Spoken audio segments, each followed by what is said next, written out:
Bienvenidos. En el canal Congreso tenemos el propósito de informar a los ciudadanos cuáles son los caminos que tienen que recorrer las leyes de la República una vez han sido aprobadas por el Congreso para que se hagan realidad en la vida práctica de los ciudadanos. ¿Qué pasa con estas normas del dicho al hecho? Nuestro tema de hoy es el proyecto de ley que regula el cobro del gasto prejurídico para créditos del ICETEX.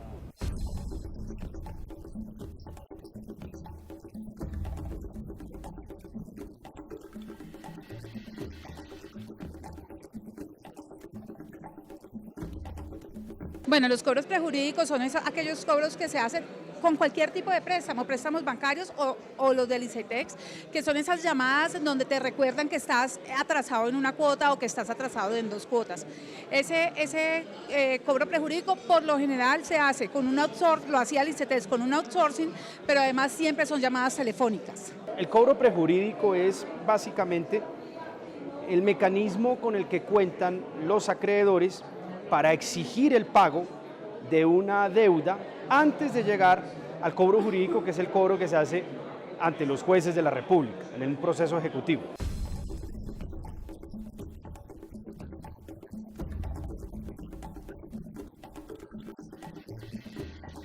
Independientemente que el ICETEX contratara a una empresa para hacerlo, eso tenía un costo, que se lo pagaba el ICETEX y se lo cobraban a la persona que debía. Nosotros lo que hemos dicho es que esos cobros los tiene que hacer el ICETEX propiamente con su nómina, pero además no cobrárselo al estudiante.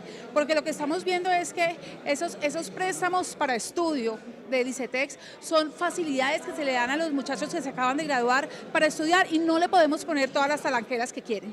Un egresado del ICETEX generalmente cae mucho en mora. Un recién egresado no consigue trabajo inmediatamente o consigue trabajos a veces a destajo por temporadas y por ende pues podía pasar 3 meses y esa persona cae en mora. Y cada vez que cae en mora tenía que pagarle a estos señores de las casas de cobranza.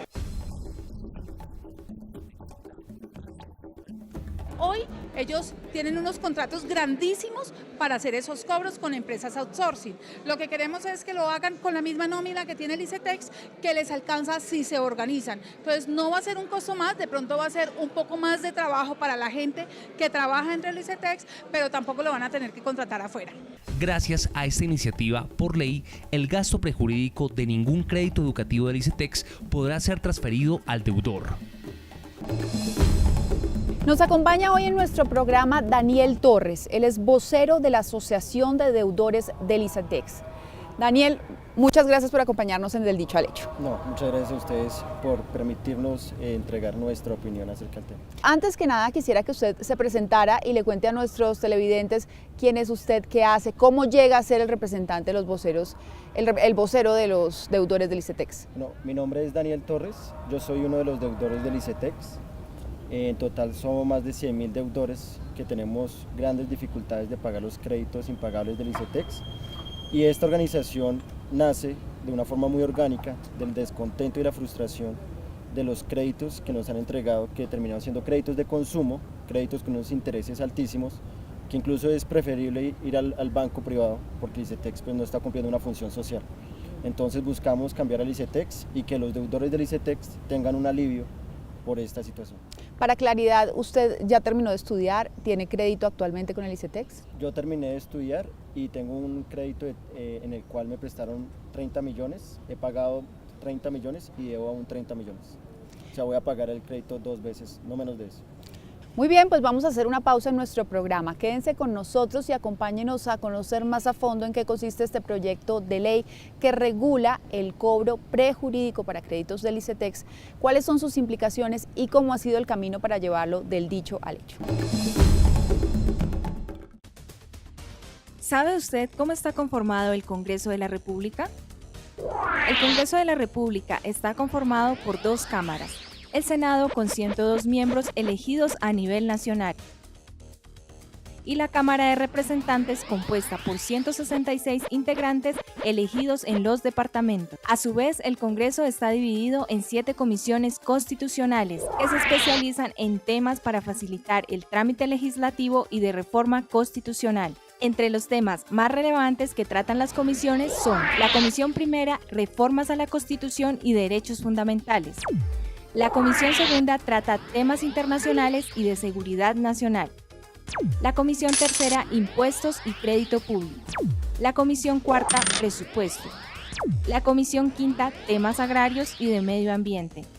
La Comisión Sexta, Servicios Públicos, Educación y Cultura. Y la Comisión Séptima, Salud y Vivienda. Encuentra más información en nuestro portal web. Canal Congreso. Aquí vive la democracia. ¿Sabe usted cómo se hacen las leyes en Colombia? Según la Constitución y la Ley Quinta de 1992, estas pueden ser estatutarias, orgánicas y ordinarias. El procedimiento se puede dividir en 3 partes: iniciativa, debates y sanción. ¿Quiénes pueden presentarlas? Cualquier congresista, algunos altos funcionarios del Estado y los ciudadanos a través de la iniciativa popular. Después de presentado el proyecto de ley, este debe superar 4 debates en el Congreso. Estos debates inician en una de las comisiones de acuerdo a la temática del proyecto de ley. Luego pasa a ser debatido y votado en la plenaria de la respectiva Cámara. Posteriormente, el procedimiento de debate se repite en la otra Cámara. Al ser aprobado en los 4 debates, el proyecto de ley debe ser sancionado por el presidente para que entre en vigencia y se convierta en ley de la República. Encuentra más información en nuestro portal web. Canal Congreso. Aquí vive la democracia. Continuamos en Del Dicho al Hecho, hoy hablando sobre un tema que nos interesa a todos los colombianos y es la educación. Les voy a dar algunas cifras. Para un estudiante recién graduado, su salario promedio estaría entre 1,4 y 2 millones de pesos. Al financiar una carrera cuyo valor promedio es de 6 millones de pesos, al entrar en cobro prejurídico, tendría que asumir honorarios por cobranza por alrededor o más de 400.000 pesos. Según esto, el cobro prejurídico para un estudiante llega a ser entre el 15 y el 20% de su salario mensual. Imagínese esto. Daniel, ¿qué tan grave es esta situación para un estudiante? Es bastante grave porque hoy en día el mercado laboral es muy difícil. Los deudores del ICETEX son jóvenes que salen de la universidad con el anhelo de pagar esa deuda lo más rápido posible, pero se encuentran con un mercado en el cual hay desempleo o hay salarios que son muy bajos a pesar de todas las competencias que puedan haber adquirido en la universidad. Entonces, si su primera cheque de la universidad, del trabajo, lo tiene que utilizar para pagar su cuota del ICETEX, pues se queda sin dinero para poder de pronto invertir en una educación superior, una maestría o poder realizar su proyecto de vida. Le voy a hacer una pregunta de rigor. ¿Qué tan difícil es hoy en día acceder a un crédito del ICETEX y qué tan difícil es pagarlo? Bueno, en primer lugar, los créditos del ICETEX hoy en día son muy sesgados. Solamente van focalizados en su mayoría a personas de estratos 1, 2 y 3 y cisbenizados. Entonces el ICETEX lo que está haciendo es beneficiando, por supuesto, a la gente que con menos recursos, pero deja por fuera a muchas otras personas como estratos 4 o 5 que pueden encontrar dificultades para acceder a la educación superior y que merecen, como cualquier otro joven colombiano, poder acceder a la educación superior por fuera del sistema. Entonces no es un crédito democrático, es un crédito muy sesgado. ¿Esos cobros prejurídicos cómo se hacían? ¿Qué es un cobro prejurídico? Empecemos por ahí. Bueno, un cobro prejurídico, digamos, es un negocio muy lucrativo para una gente que se llama los chepitos. Y es un negocio redondo por la siguiente razón. Los chepitos son cajas de cobranzas que utilizan tácticas de amenazar, de llamar a los familiares a horas fuera del lugar, 4 de la mañana, domingos, sábados, y inundarlos con angustias para que luego se acojan a una normalización que ofrece el ICETEX, que lo que hace es endeudar peor al deudor.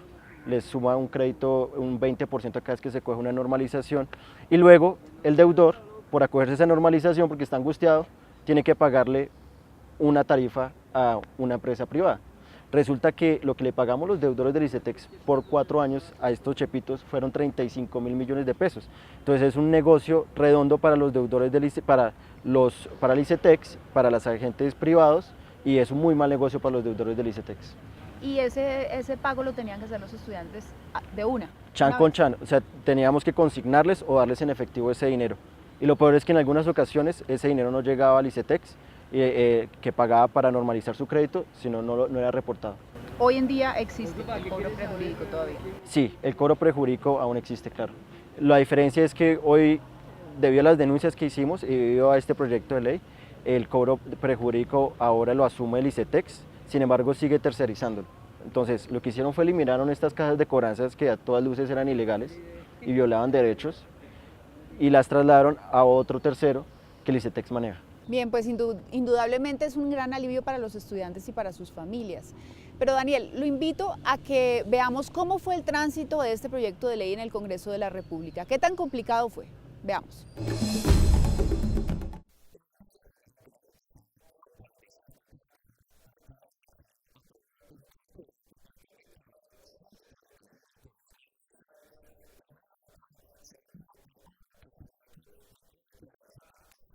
Muy difícil, muy difícil. Inicialmente el Ministerio de Educación estuvo en contra, el ICETEX inicialmente estuvo en contra, pero hoy el ICETEX ya está adecuando su planta para nunca más volver a cobrarle ese cobro prejurídico a los egresados. Llegó a la comisión sexta, hicimos algunos cambios y fue aprobado en unanimidad en la comisión y pasó a plenaria del Senado, en donde ya fue aprobado.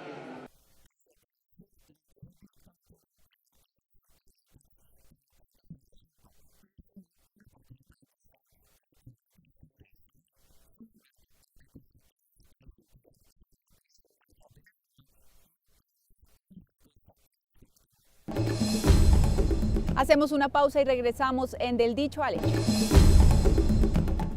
¿Sabe usted quién puede presentar proyectos para que se conviertan en ley? En Colombia pueden presentar proyectos de ley los senadores y representantes a la Cámara, los ministros, las altas cortes, entre otros altos funcionarios del Estado, quienes poseen iniciativa legislativa. También la iniciativa legislativa es un mecanismo de participación que faculta a los ciudadanos, a concejales o diputados del país a presentar proyectos de ley o de reforma a la Constitución. Para presentar una iniciativa popular por parte de los ciudadanos se debe elegir un comité promotor de la propuesta e inscribir la solicitud. Luego se debe recolectar un número de firmas válidas igual o superior al 5% del censo electoral. Si se cumplen estos requisitos, la registraduría expedirá la certificación. Con esto, el proyecto de ley o de reforma a la Constitución podrá ser radicado en las secretarías del Congreso y deberá iniciar su trámite con mensaje de urgencia para que tenga prioridad sobre los demás proyectos. Encuentra más información en nuestro portal web. Canal Congreso. Aquí vive la democracia. ¿Sabe usted cuáles son las funciones del Congreso? El Congreso de la República de Colombia desarrolla múltiples funciones esenciales para el funcionamiento de nuestra democracia. Estas son asignadas por la Constitución y la ley. Tiene, entre otras funciones, la función de reformar la Constitución mediante actos legislativos. Además, crea, modifica y anula las leyes. Así, el Congreso establece, por ejemplo, cómo se van a invertir los recursos de los colombianos. También tiene la facultad de citar a ministros y a otros funcionarios públicos para indagar, obtener información y exigir acciones frente a su gestión. El Congreso elige a algunos de los altos funcionarios del Estado. Además, puede, si es el caso, investigarlos y juzgarlos. Encuentra más información en nuestro portal web. Canal Congreso. Aquí vive la democracia. Gracias por continuar con nosotros. Nuestro tema de hoy es la ley que regulará los cobros prejurídicos para los créditos del ICETEX. Esta ley ya hizo su trámite en el Congreso de la República y está para sanción presidencial. Pero como del dicho al hecho hay siempre un camino que recorrer, veamos qué se ha encontrado en este trecho. Pues la ley fue aprobada en los 4 debates. Hay un pequeño problema en la conciliación que debemos resolver. Estamos mirando cómo resolvemos ese entuerto entre Cámara y Senado, pero lo importante es que ya se está implementando por parte del ICETEX. El director del ICETEX no estaba de acuerdo, consideraba que esto iba a ser un costo más, le explicamos por qué no, tuvo bastanticos obstáculos del gobierno, sin embargo es un proyecto de ley del Congreso, esa es nuestra función y lo sacamos adelante. El único obstáculo es que no exista voluntad política. De lo contrario, ya pudimos demostrar, inclusive le pedimos a la Contraloría que investigara esos contratos de cobro prejurídico porque nos parecían de verdad, por decirlo menos, irregulares. Daniel, ya ha escuchado usted a los congresistas. ¿Qué obstáculos o qué retos cree usted que tiene en este momento este proyecto de ley? Bueno, este proyecto de ley realmente está para sanción presidencial. Se trata de la voluntad del presidente de la República, del Ministerio de Educación y del ICETEX para que sea sancionada y entre en efecto pleno. Lo que ocurre es que hemos encontrado que el ICETEX y el Ministerio de Educación no tienen ningún interés de que esta ley entre en vigencia, porque les va a causar costos, gastos que tienen que ellos pagar. Entonces ya no vamos a ser los deudores del ICETEX los que tenemos que pagar 35.000 millones de pesos, sino va a ser el ICETEX mismo con los dineros para pagar y patrocinar ese cobro prejurídico. Esta es la única ley de carácter social de los últimos años que le entrega un alivio a los deudores del ICETEX. Y por supuesto eso no es del interés del ICETEX. El ICETEX ahorita su único interés es entregar créditos de consumo, créditos con unas cuotas mensuales altísimas que terminan endeudando a los jóvenes por aspirar y querer estudiar en la universidad por más de 20 o 30 años. ¿Cuál sería su conclusión con todo este proyecto, con toda esta situación que en este momento aún está por resolverse? Bueno, si existe la voluntad del señor presidente de la República, del Ministerio de Educación y del ICETEX de aplicar esta ley, vamos a dar un gran paso hacia un plan de salvamento que beneficie a los deudores que tienen hoy en día dificultades con su vida y que han completamente congelado su proyecto de vida porque no tienen cómo iniciar. Estamos hablando de jóvenes que ya tienen 30, 35 años, que no han iniciado una familia, que no tienen la capacidad de tomar un crédito de vivienda porque están reportados en las centrales de riesgo y viven aún con sus padres porque no pueden de otra forma sostenerse. Entonces, si damos este paso, que es un alivio importante, vamos a ver que va a haber un plan de salvamento y esperamos que el ICETEX, el Ministerio de Educación y el Presidente de la República sean parte de este plan de salvamento. Justamente ahorita están trabajando ustedes en otro proyecto de ley que tiene que ver con los créditos y con una mejor financiación. Sí, nosotros lo que vemos es que el modelo del ICETEX actual, el que lleva más de 20 años, capitaliza intereses. Capitalizar intereses no lo hace ni un banco privado porque es ilegal. Lo que es cobrar intereses sobre intereses. Entonces, una vez el joven sale de la universidad, se encuentra con un crédito que es impagable. Con el nuevo sistema, que es un proyecto también de Rodrigo Lara, el joven va a poder pagar de acuerdo a sus ingresos. Entonces, si no tiene trabajo, pues no tiene por qué pagar. Si tiene trabajo, de acuerdo a sus ingresos, va a pagar un porcentaje. Y eso, de alguna forma, sí permite que el joven pague su crédito y no le congele su vida o su proyecto de vida. Le consultamos al congresista Rodrigo Lara al respecto. Lo invito a que veamos qué nos dijo. Tenemos una ley extraordinaria que busca dos cosas: que las cuotas que paga un egresado sean contingentes, sean proporcionales a sus ingresos. ¿Por qué? Cuando un joven sale de la universidad, en promedio, si consigue empleo, eso es una primera condición, si logra conseguir empleo, ese joven se está ganando entre 1.200.000 pesos y 1.800.000 pesos. Y las cuotas de una carrera que cuesta más o menos 6 millones de pesos el semestre ascienden casi a 400 a 500.000 pesos. ¿Cuándo? Es más, puede ser más si la universidad es más costosa. Eso lleva a que cerca del 50%, entre el 40 y el 50% de los ingresos de ese joven egresado se vayan para pagar el crédito ICETEX. Esto es inhumano, porque la educación no puede significar semejante carga para un joven. Ese joven que tiene que destinar 50% de sus recursos, descontando la seguridad social, se termina ganando un mínimo. Un profesional ganándose un mínimo.